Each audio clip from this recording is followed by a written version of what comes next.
a todos, a la universidad, por invitarme a este espacio. Y como muy bien les iban adelantando, la idea hoy es hablar sobre agilidad y diversidad, ¿no? Porque la diversidad y la agilidad están vinculadas dentro de las organizaciones en un contexto altamente desafiante y qué impacto también tiene en la innovación. Esto forma parte dentro de la carrera de especialización, así que va a ser como una breve introducción, ¿no? Y poner el tema sobre la mesa. Así que si les parece vamos a comenzar. Pueden dejar obviamente sus consultas y sus preguntas en el chat y ahí seguramente Georgie nos va a ir tomando la palabra o si alguno quiere levantar el micrófono. Meet tiene algunas complicaciones en el tema de que yo voy a proyectar y probablemente no los vea más y de repente vuelva, pero cualquier consulta que quieran hacer está ahí disponible y la idea es hacerlo lo más dinámico posible.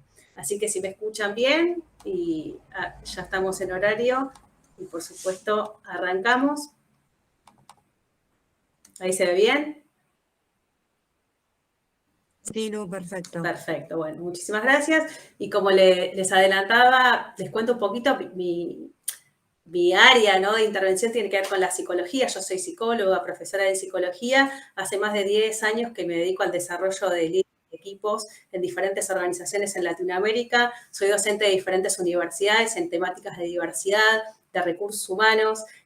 También trabajo no solamente en empresas, sino en distintas ONGs. Así que traerles un poquito desde la teoría de la práctica qué pasa con las nuevas habilidades, ¿no?, requeridas para el mercado de trabajo.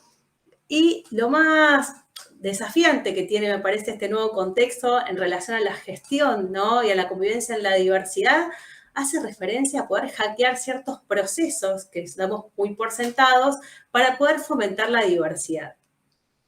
¿Y qué significa todo esto? Bueno, vamos a ir desarrollándolo a lo largo de esta jornada, pero me parece como importante hacer foco, quizás para los que no están muy en tema en relación a la diversidad, ¿por qué es importante la convivencia y la gestión de la diversidad dentro del mundo del trabajo? Bueno, como siempre contamos, hay 3 puntos que nos parecen claves, ¿no?, y centrales en esta área, que tiene que ver una cuestión, obviamente, desde la ética, desde lo moral. Estamos hablando de la gestión de la convivencia, de la diversidad, de equidad e inclusión, por una cuestión de justicia y para que todas las personas puedan desarrollarse, en este caso en el mundo del trabajo, en espacios libres de violencia y discriminación. Y obviamente están ligados con la Agenda 2030. Después tenemos, obviamente, imperativos que tienen que ver con lo legal, algunos marcos como el convenio 190 del OIT y seguramente, no sé si estamos todos desde Argentina o quizás seguramente haya personas desde otros países de la región. Cada uno de los países tiene cierta legislación sobre la temática que también es importante, ¿no?, tener en cuenta a la hora de la gestión de la diversidad en el mundo empresarial. Y obviamente tiene una pata que tiene que ver con el negocio. Y ya hay muchas investigaciones a lo largo de la región que nos muestran que equipos diversos, ¿sí?, y empresas que pueden desarrollar diferentes puntos de vista, ¿sí?, para el desarrollo de productos, de servicios, obviamente son organizaciones mucho más innovadoras, más creativas, porque pueden trabajar bajo la lógica de la colaboración, de la confianza y del trabajo en equipo. Y eso obviamente tiene un impacto en resultados financieros. Hay muchas investigaciones que hablan sobre la rentabilidad, la productividad, y si bien esto lo vemos así, parece simple, no lo es, ¿no? Después vamos a ver qué pasa en la práctica, pero sí sabemos que tiene muchísimos beneficios. Y vamos a pensar cuáles son no solamente los resultados que tiene la buena gestión de la diversidad y de la convivencia y los roles de los liderazgos para que esto se dé, sino también cuáles pueden llegar a ser algunos obstáculos y algunas estrategias para llevar esto adelante. No sé si ya alguna de ustedes que forman parte de distintas organizaciones están desarrollando prácticas que tengan que ver con la gestión de la diversidad y si también están vinculados esto a la temática de agilidad e innovación o no, todavía quizás lo tienen como puntos de vista completamente desencontrados, que generalmente pasa eso. Bueno, la idea es ir pensándolo un poco más entrelazados, ¿sí? Bien, ahora, el entorno empresarial, como el mundo, está cambiando rápidamente, ¿sí? Hay una aceleración de lo que tiene que ver, como ustedes ya saben, inteligencia artificial, robótica, nuevas tecnologías, ciencia, etcétera, que nos lleva a, no solamente a las organizaciones, sino también a nosotros, que los trabajadores, las trabajadoras, a revisar las formas en las que veníamos haciendo las cosas, ¿no? Estamos frente a los clientes internos y externos más desafiantes, exigentes, infieles también, y poder desarrollar estrategias para retenerlos, fidelizarlos, seducirlos, ¿no? Como se dice también en el mercado, es importante, y empezar a diseñar productos y servicios para todas las personas. Y en este punto, creemos que la agilidad y la diversidad tienen mucho que ver, tiene como mucho enlace. Y en este propósito que hoy tienen la mayoría de las empresas, que tiene que ver con dar lo mejor, ¿no? Poner al cliente en el centro del negocio y poder aportar valor, creemos que las marcas obviamente pueden asumir un papel de cambio, y sí sabemos que todas las personas demandan honestidad y coherencia. Esto es importante pensarlo, porque a veces pareciera como que no hay una honestidad, ¿no? Y una transparencia en este tipo de prácticas, y creemos que para que realmente se puedan aprovechar todos los beneficios de la gestión de la diversidad en pos de la innovación y de la agilidad, bueno, esto tiene que ser como una estrategia sólida, ¿sí? Bien diseñada y acompañada especialmente por profesionales en el área. Les voy a hacer una propuesta como para conocer un poquito la mirada que ustedes tienen sobre esto, y cómo creen en este mundo que está cambiando rápidamente, permanentemente. Ya en el momento que estamos hablando, algún cambio se fue dando. ¿Cómo podemos acompañar desde las organizaciones el cambio que estamos viviendo? Pueden ingresar, si quieren, a menti.com con este código, o escaneando el código QR que aparece en pantalla, y quizás con una o dos palabras que nos puedan contar, así vamos rompiendo el hielo, qué podemos hacer desde nuestro lugar, cualquiera sea, ¿sí? El rol que hoy estés cumpliendo y asumiendo en las organizaciones, en el mundo del trabajo, ¿qué se puede hacer? Recuerden que estamos pensando en cómo esa tecnología, ¿no? Cómo estos cambios de modelos culturales, sociales, políticos, económicos impactan los comportamientos de las personas. ¿Cuáles son esas nuevas demandas? ¿Sí? Y cómo podemos ir, nada, traduciendo esto a nuevas tendencias. Les voy a dejar el link por acá por si a algunos se les es más simple, que a veces pasa. Mucha innovación, pero a veces nos es más fácil con el link tradicional. Perfecto. Y voy a ir compartiendo con ustedes. Ahí está. Bien.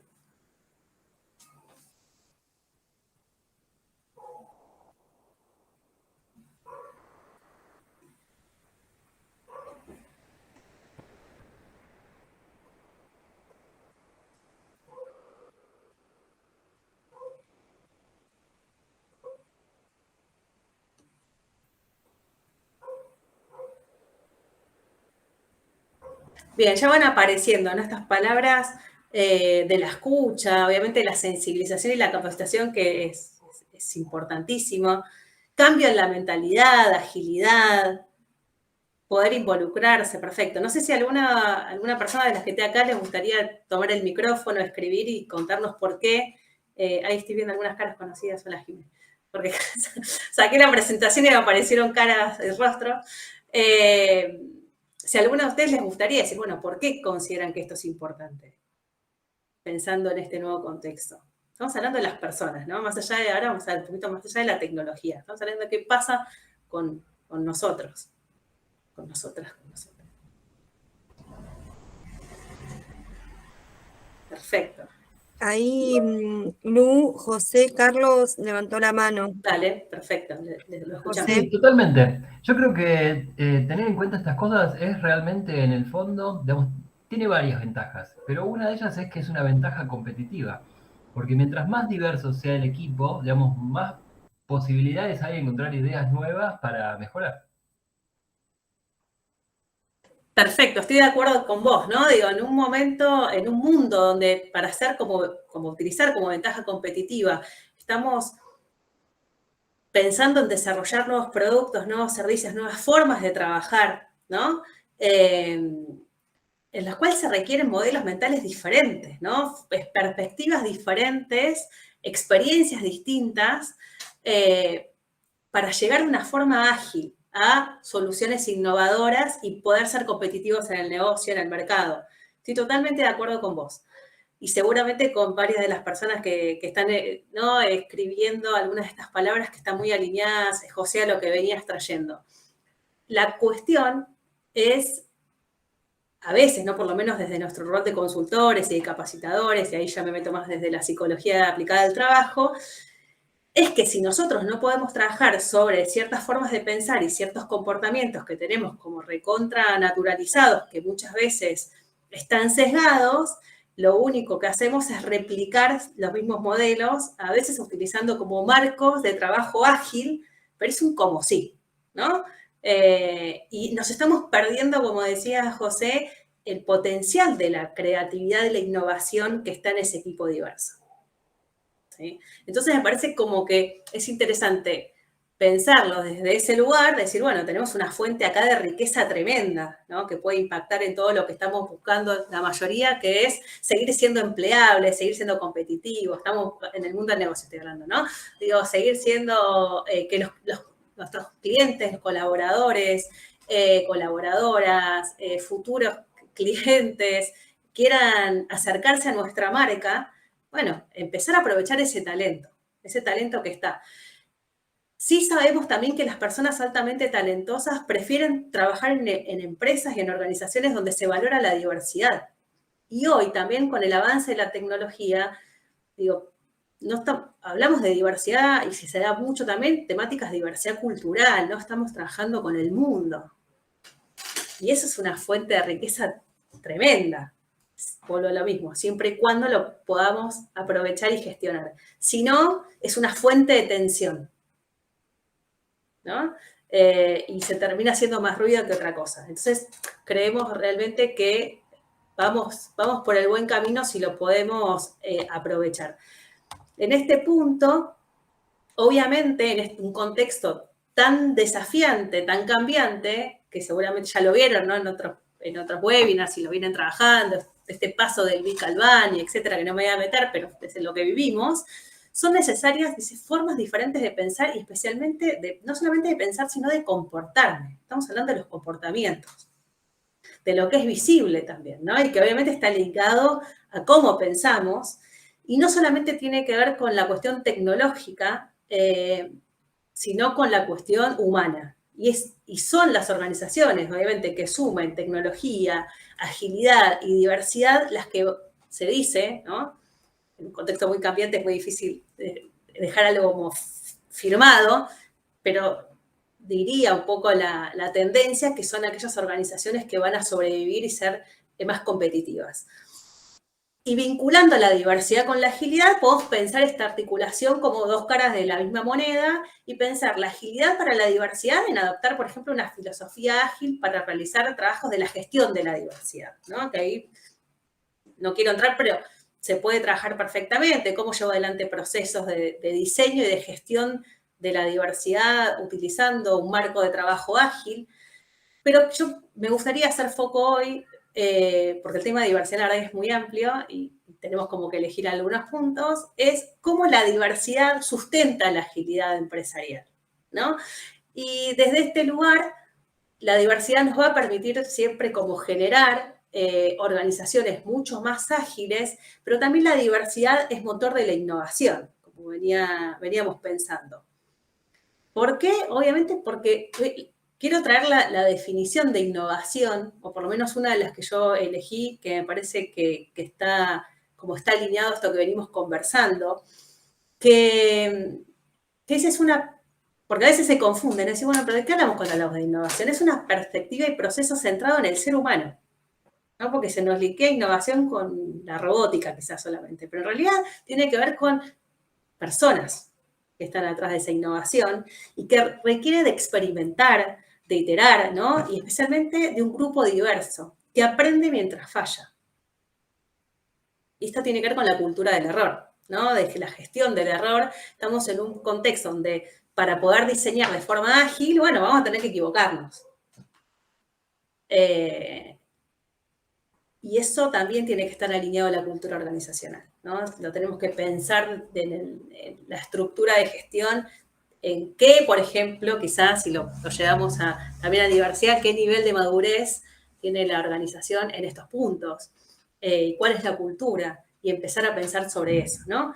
La innovación no es igual a tecnología.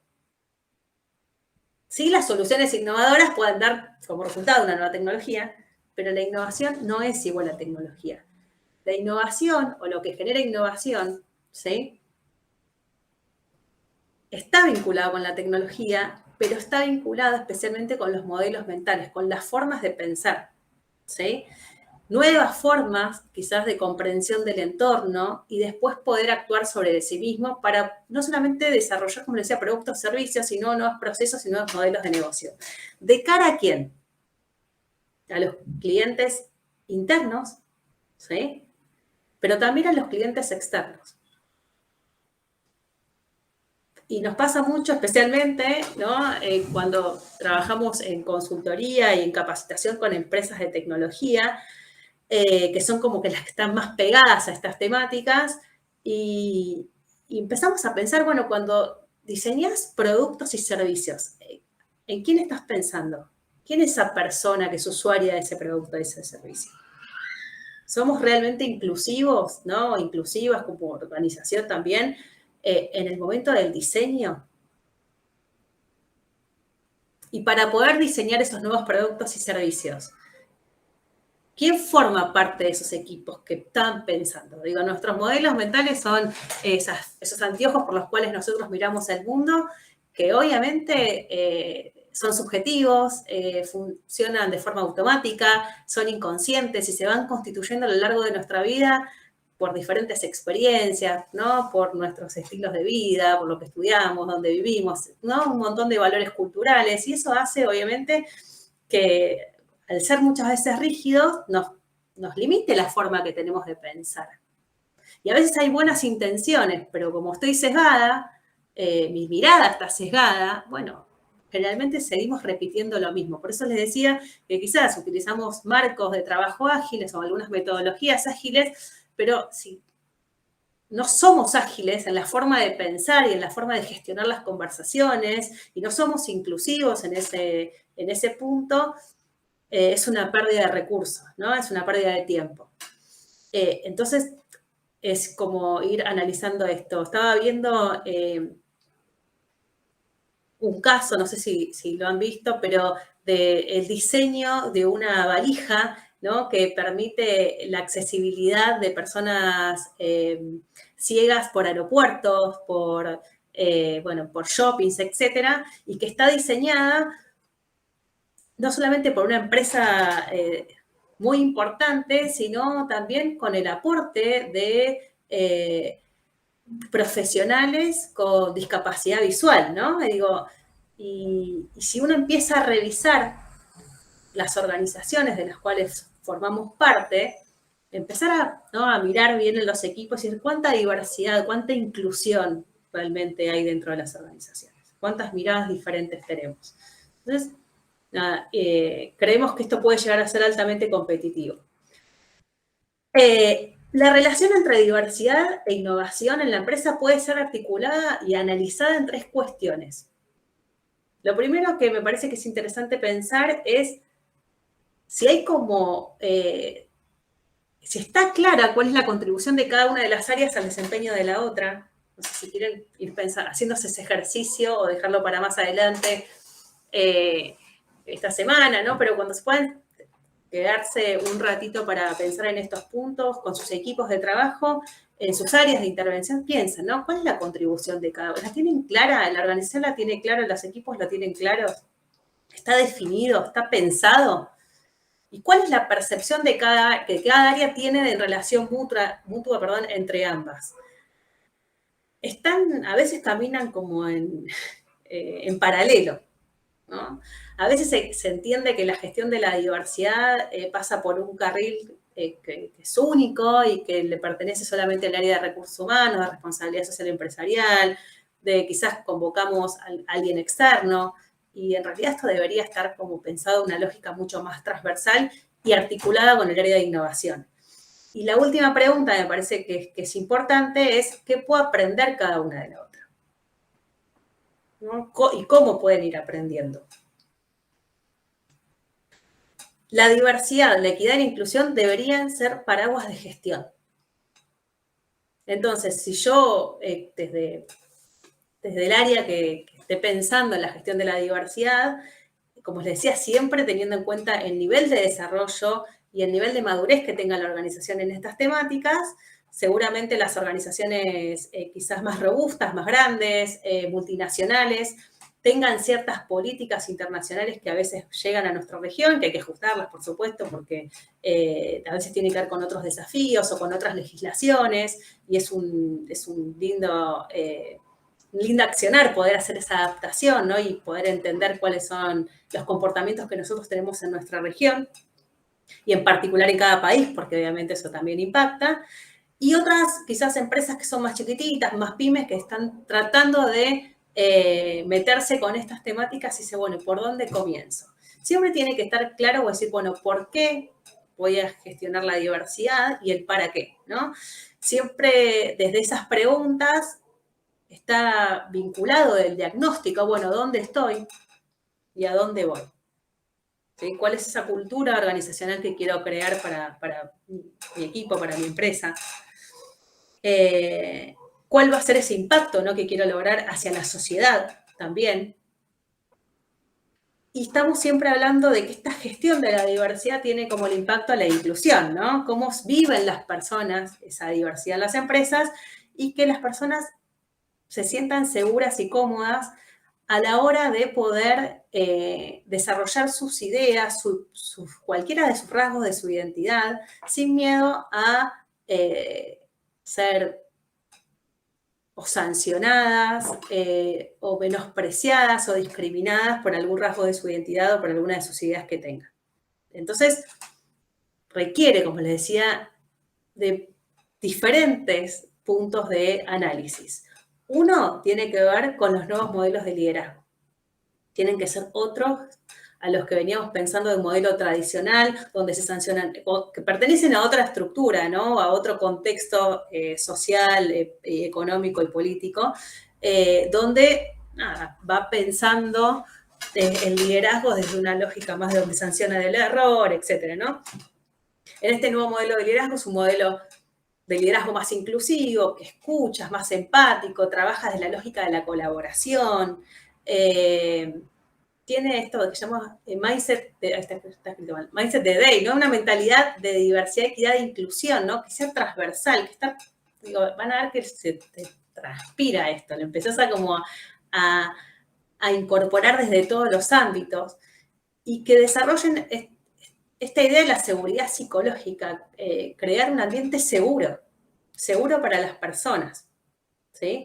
Y obviamente que esté vinculado con comportamientos libres de discriminación y de violencia que permitan, obviamente, la convivencia en la diversidad para aprovechar ese talento. Pero esto, como les decía, suena lindo, beneficioso y simple, pero en la práctica a veces cuesta. ¿Por qué cuesta? Bueno, porque podemos obviamente crear perfectamente la igualdad y la no discriminación y en un mundo justo y equitativo, y sin embargo mostrar ciertos sesgos inconscientes y prejuicios hacia determinados colectivos. ¿Por qué? Bueno, primero por algunas cuestiones. Porque sesgos inconscientes tenemos todas las personas tenemos estos tipos de sesgos, se constituyen, según UNICEF, en nuestro cerebro a partir del 4º y 5º año de vida, y obviamente se van formando a través de las interacciones sociales, culturales y los mensajes que fuimos recibiendo en nuestra crianza, por el paso por las instituciones educativas, laborales, los medios de comunicación, ¿no? En relación a ciertos estereotipos hacia determinados grupos. Entonces, obviamente, esa información termina impactando en la constitución de estos sesgos inconscientes. El problema que tienen estos sesgos, ya vinculándolo también con los modelos mentales, es que disparan microdiscriminaciones, esas discriminaciones cotidianas, estos comportamientos que se dan de forma natural y que ni siquiera nos damos cuenta muchas veces y que plagan permanentemente las interacciones que yo tengo con otras personas. Y quizás estoy trabajando, estoy liderando un equipo de trabajo o estoy con alguna persona que forma parte de la cadena de valor o en una entrevista para alguno de los puestos que tenemos disponibles y está actuando mi sesgo, ¿sí? Y probablemente ese sesgo haga que no pueda escuchar lo que la otra persona tiene para decir, ¿no? Como le pongo directamente un freno y obviamente impacta, ¿no? No solamente en la percepción de talento de los demás, sino en mi toma de decisiones y quizás el desarrollo de carreras de otra persona, terminando en una discriminación. Entonces, hay que ser conscientes, por eso yo les decía esta mirada desde la psicología, ¿no? Aplicada al mundo del trabajo, porque no podemos pensar estas grandes variables de diversidad, agilidad e innovación sin entender que somos las personas las que ponemos en juego todo esto. Y si son los sesgos inconscientes los que terminan impactando en estas microagresiones, bueno, entender qué es una microagresión, como les decía, estas conductas rápidas que se dan, a veces quizás es más simple verlo como lo que se dice, fue un chiste, fue una broma, o un comportamiento que se da como les decía, muchas veces por acumulación, ¿no? La persona que lo recibió a lo largo de su vida o en la organización un montón de veces, y cuando se da esa acumulación de microagresiones permanentemente, no dejar hablar a una persona, no escucharla, no permitir la incorporación, bueno, varias seguramente pueden identificar ustedes, que obviamente tienen una trama de poder, un privilegio atrás que sostiene, ¿no? Una conducta de privilegio que sostiene esa microagresión, bueno, termina obviamente generando la no creación de este espacio de seguridad psicológica. Y la persona que recibe permanentemente estas agresiones, obviamente además de tener un sufrimiento psíquico, lo que termina impactando es un malestar general, ¿no? Y la imposibilidad de poner en juego su talento, ¿sí? Como les decía, por miedo a pasar por una situación violenta. Entonces, ¿qué podemos hacer para poder gestionar estas microagresiones? Bueno, hay algunas estrategias. Primero, lo que deberíamos hacer todos, que apareció ahí en esa nube de palabras, es la escucha empática, ¿no? Me parece que es una de las principales. Hay que aprender muchas veces a escuchar empáticamente, estamos muy acostumbrados quizás a hablar más de lo que escuchamos, a ponernos en el lugar del otro, no estar a la defensiva cuando quizás, y hoy estar abiertos y disponibles para recibir feedback, ¿no? De algunos de nuestros comportamientos, quizás encontrar algunos marcos de regulación en los equipos y conversar, si podemos detectar una microagresión, enseguida poder conversarlo entre todos para poder modificar ese comportamiento o tener como esa libertad de que alguien pueda levantar la mano y decir, bueno, ojo que pasó esto, o que tener esa pauta de decir, bueno, lo conversamos en otro momento, pero que la persona que levante la mano para decir, acá se está dando una microagresión o hay una microagresión que se dirige hacia mí, quizás uno dice la microagresión, no digo para ponerle ese nombre, tiene que ser, digo, bancado por el equipo y especialmente por los líderes, ¿no? Por las personas que ocupan lugares, las personas que ocupan lugares de liderazgo. Porque si no, puede llegar a pasar, ¿no? Que la persona lo dice una vez o alguien acompaña y después no hay sostén, ¿no? Un acompañamiento real y queda en la nada porque las personas sienten que para qué se van a seguir exponiendo si después no hay una corrección de ese comportamiento. No estamos hablando de acoso ni otras formas de violencia mucho más complejas, que obviamente tienen que ser denunciadas rápidamente, hay canales de denuncia, ¿no? Protocolos en las organizaciones, sino estamos hablando de los comportamientos que se disparan rápidamente por esta cuestión de lo naturalizado que tenemos desde la socialización. Entonces, creo que cada uno de nosotros tenemos que hacernos cargo, ¿no? De cuáles son nuestros sesgos que actúan, qué comportamientos tenemos, y poder estar como disponibles para poder cambiar comportamientos. La neurociencia y la psicología nos muestra que si bien nuestros sesgos se constituyen desde muy chicos y tenemos la posibilidad, ¿no? de cambiar, y cuesta cambiar muchas veces, es posible. Podemos generar nuevas conexiones neuronales hasta el último día de nuestra vida. Entonces, primero lo que tengo que hacer es darme cuenta, ¿no? Y si no lo veo, estar disponible empáticamente y con una mirada muy reflexiva de que esto está sucediendo. Pero atrás de este comportamiento hay un pensamiento. Entonces es importante liderar esos sesgos. Puntos y estrategias para hacerlo. Autoconciencia, ¿no? Reconocerlo. Hay algunos test de asociación implícita que se pueden hacer, que son gratuitos y si a alguno le interesa después se los podemos compartir, pero para poder evaluar ese sesgo, y a veces uno se sorprende porque dice, pero ¿cómo? ¿Yo? ¿Ese sesgo? No puede ser. Bueno, es interesante hacer el ejercicio para poder verlo y analizar nuestro comportamiento organizacional a lo largo de los años, entender ese sesgo de dónde viene, por qué, y especialmente tener discusiones con otras personas en espacios seguros, ¿no? Quizás espacios de sensibilización, de conversación. A nosotros nos resulta muy efectivo el trabajo especialmente con líderes en grupos pequeños, muy reducidos, seguros, ¿no? Para poder conversar de lo que uno va pensando, de los miedos que aparecen, del no saber qué hacer. Entonces, esto nos parece como estrategias que son, estas que llamamos buenas, bonitas y baratas, ¿no? Que requiere más de una cuestión de introspección y del pasaje a la acción.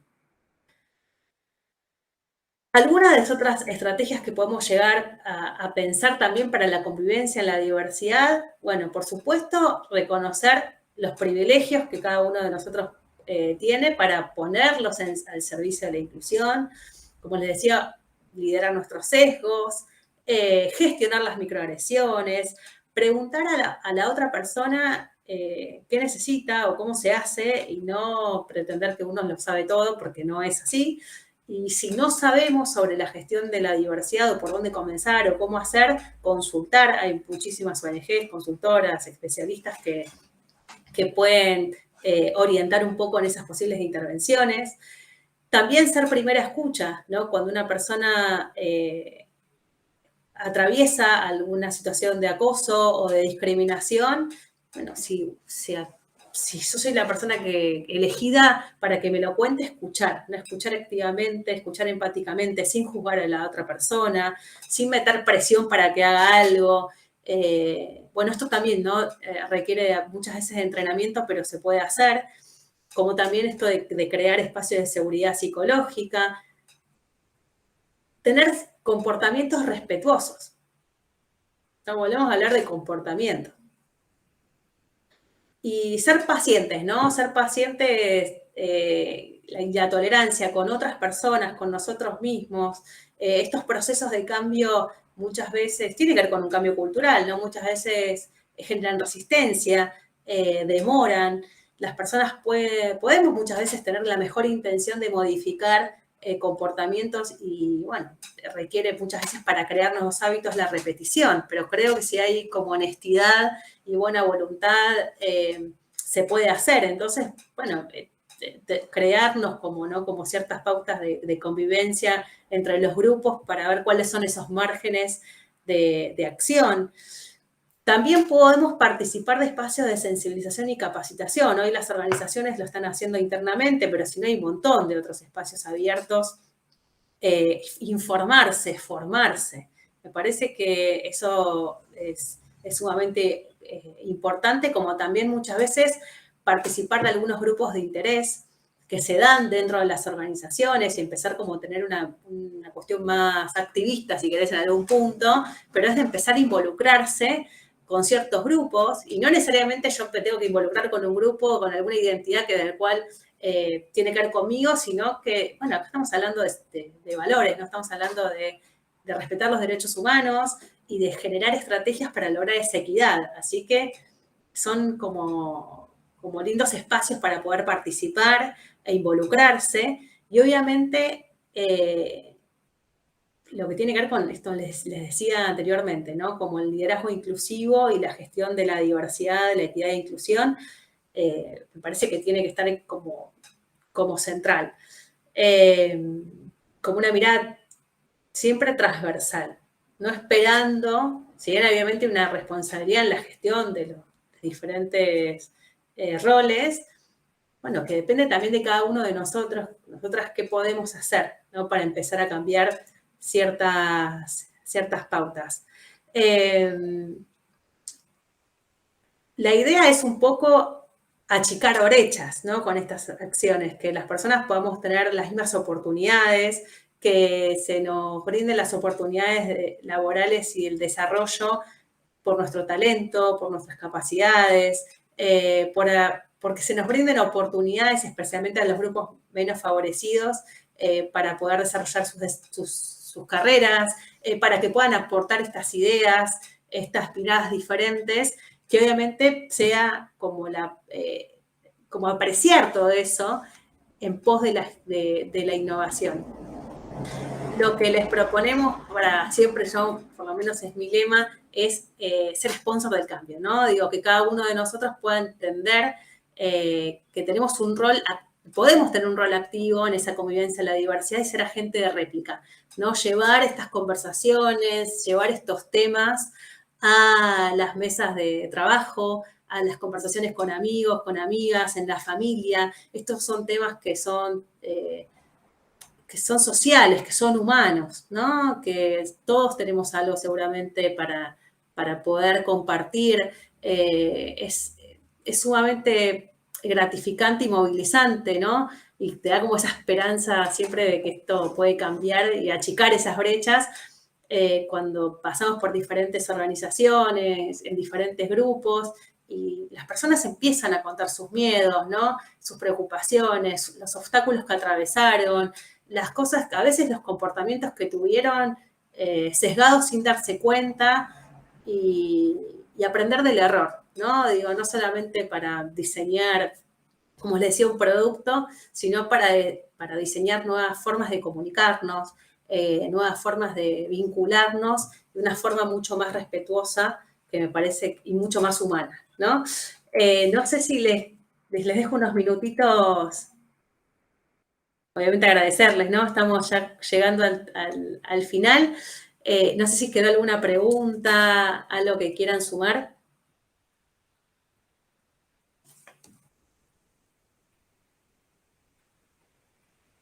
Ahí, Sí. Jessica. Ahí te quería agradecer por este espacio, porque a mí me pasó, yo gira en un lugar en donde trabajaba antes, que me di cuenta tarde, como decís vos, de esta idiosincrasia y cultura organizacional. Y cuando empecé a notarlo, bueno, después me desvincularon sin justa causa, pero ahí, digamos, esto es importante generar el cambio. La verdad que está bueno conversarlo y demás, porque hoy en día, por ejemplo, yo estaba trabajando en el sector de salud, hoy los pacientes, yo era secre, los pacientes me agradecen, los veo día a día. Trabajé 7 años en ese entorno, entonces me dicen gracias por mostrarme, gracias, y yo esto de no animarme a ver esto de que no es por nada la idiosincrasia, digamos, de las profesiones y demás, cómo te llevan, y yo estoy chocha de haber salido de esa realidad. Bueno, Jessica, gracias por tu comentario y tus Y me palabras. gustaría que me pases justamente el link Sí, sin lugar a dudas. Te los vamos a hacer llegar. Bueno, lamentablemente hay muchas organizaciones que tienen estas prácticas, ¿no? Que terminan comportándose casi de forma patológica, que termina generando mucho sufrimiento en las personas que forman parte, y a veces uno está como en ese mundo sin poder, en ese mundo cultural, organizacional, sin poder darse cuenta, no puede salir porque está todo tan naturalizado que es muy complejo la salida, porque genera un riesgo muy alto también la salida. Pensemos que el trabajo, obviamente, no solamente tiene que ver con la subjetividad, con la motivación, muchas veces también tiene que ver con una cuestión económica, de sostén familiar. Entonces no es tan fácil la toma de decisiones o poder ver ciertas cosas para las personas, ¿no? Ahí yo estoy yendo más a los trabajadores y trabajadoras, que como otra vez el caso vos, Jessica. Pero me parece que acá requiere una responsabilidad de aquellas personas que son las que tienen la obligación de hacer toma de decisiones. Pero me parece que es una conversación, como decís, que tenemos que tener todos, todas, y especialmente de cara a las generaciones que vienen. Porque si nosotros hoy nos comportamos así, porque también recibimos cierta información, a veces, como decimos, sin querer, ¿no? Y a muchas veces, pero bueno, también hoy que tenemos esa información, decir, bueno, ¿qué puedo empezar a cambiar, ¿no? Desde mi comportamiento, desde mis mensajes, de cara a las nuevas generaciones. ¿Qué mundo quiero dejar, ¿no? Así que me parece que es un debate que nos involucra a todos. A la sociedad en general, a las empresas, por supuesto, porque tienen los recursos, porque tienen la influencia en el mundo, ¿no? Son actores principales para este mundo el cual estamos viviendo. Pero bueno, desde cada uno de nuestro lugar, y ahora, ¿qué podemos hacer, no? También como comprometernos. Juni. Gracias, Jessica. Bueno, buenas tardes. Y bueno, primero que nada agradecer. Me parece súper importante estas temáticas. Más que nada darle visibilidad, ¿no? Y tomar conciencia. Es importante, como dice Jessica, le pasó a uno del otro lado en cuestiones de empleabilidad y también para cuando uno está de ese lado. Y es muy importante esto de las microagresiones que a veces uno no se da cuenta. Entonces, me parece bastante interesante tomar conciencia de esto y hacerlo visible. No solo para incorporarlo en una empresa, en una organización, sino también para hacer un cambio de paradigma en cada uno. Totalmente. Así que, bueno, nada, agradecerte, Gracias, Lucía, la verdad que un placer. No, muchas gracias, y está buena la reflexión, ¿no? Porque después si podemos empezar a mirar, por eso digo, es un cambio de mirada, como lo que decía Juliana, es un cambio de mirada, y ese cambio de mirada termina impactando también en el comportamiento y en la toma de decisiones que llevamos adelante. Pero a veces mirarse al espejo y darnos cuenta que tuvimos o tenemos ciertos comportamientos que pueden llegar a sesgar a otras personas, a discriminarlas. Es una herida narcisista. Acá veo a algún colega por acá. Y a veces no tenemos ganas de enfrentarnos a eso, pero tenemos que hacerlo.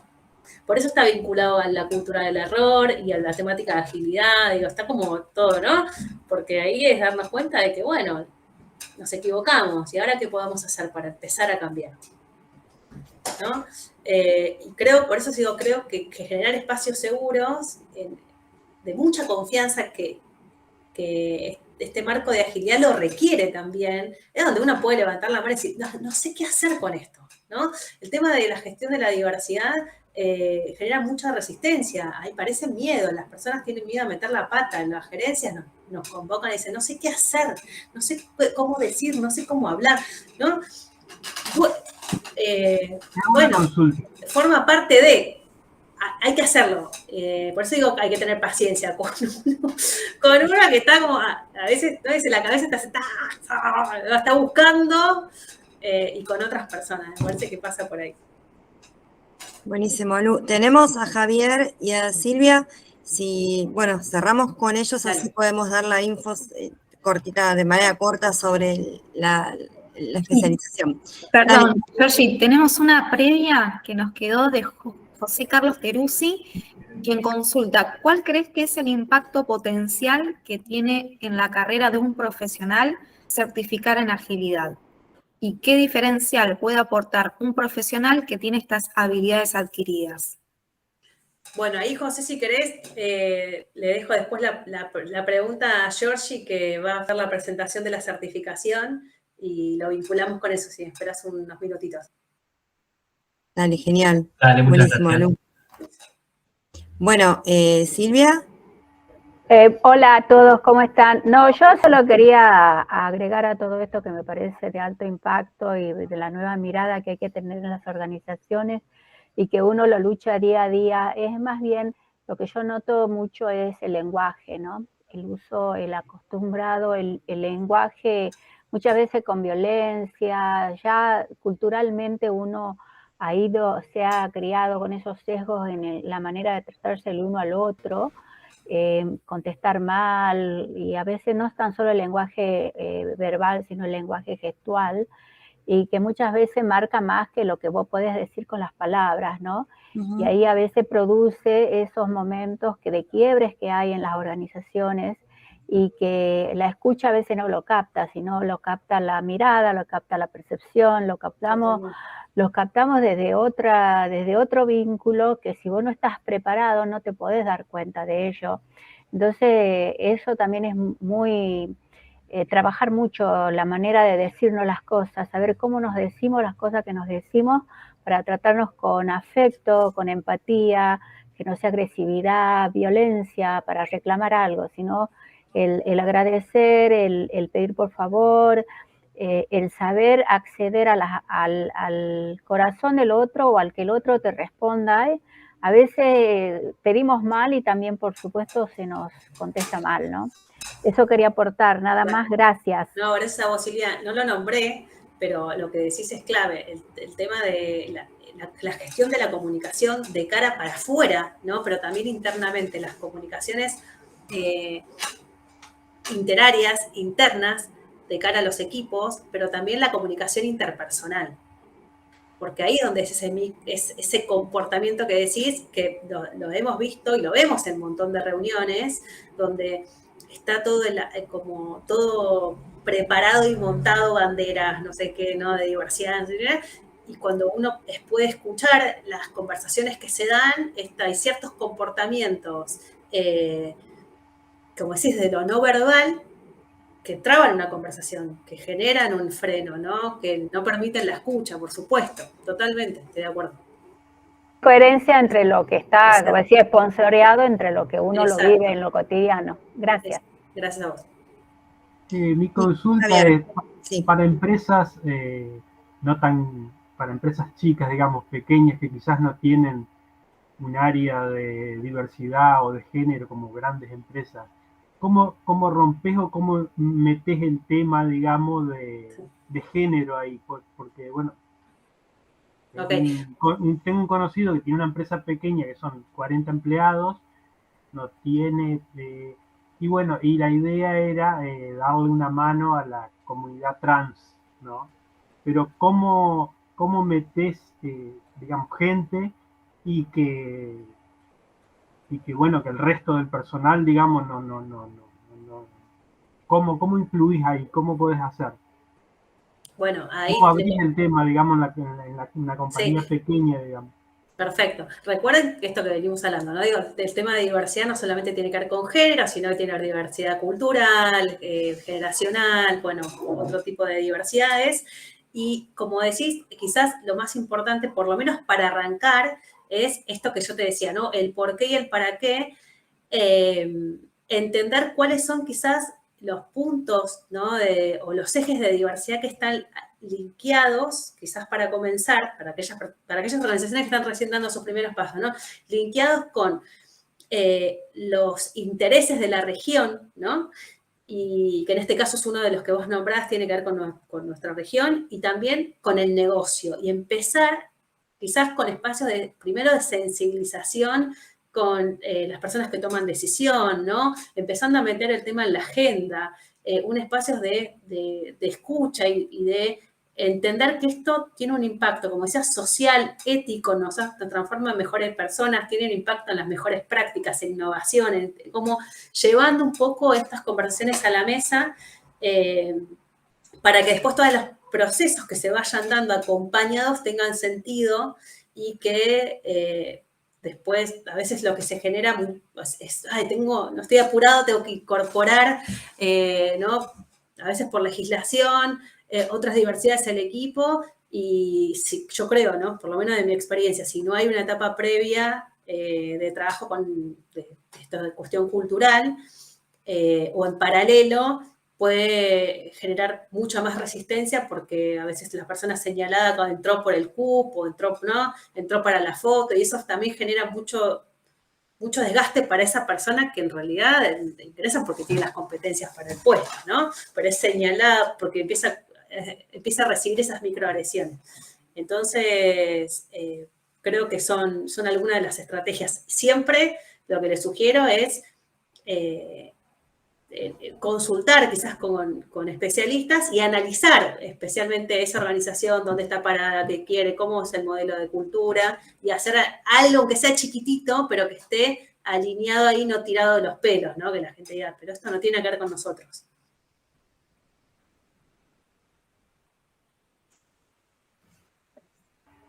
Gracias, Perfecto, Lu. gracias.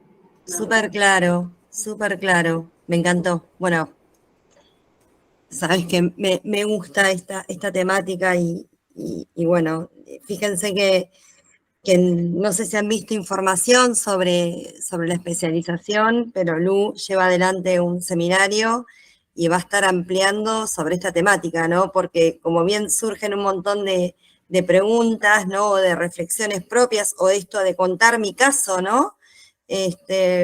Como trajo Jessy, o mismo cada uno de nosotros, ¿no? ¿Quién no sufrió alguna vez una microagresión? Le estamos poniendo nombre, pero esto nos ha sucedido en algún momento, ¿no? En líneas generales, sea en el ámbito laboral, que es lo que nos convoca hoy, o sea en otro espacio. Así que bueno, da para larga data y seguir conversando. De mi parte, Lu, te agradezco porque fue clarísimo y súper rica la charla, la exposición que hiciste.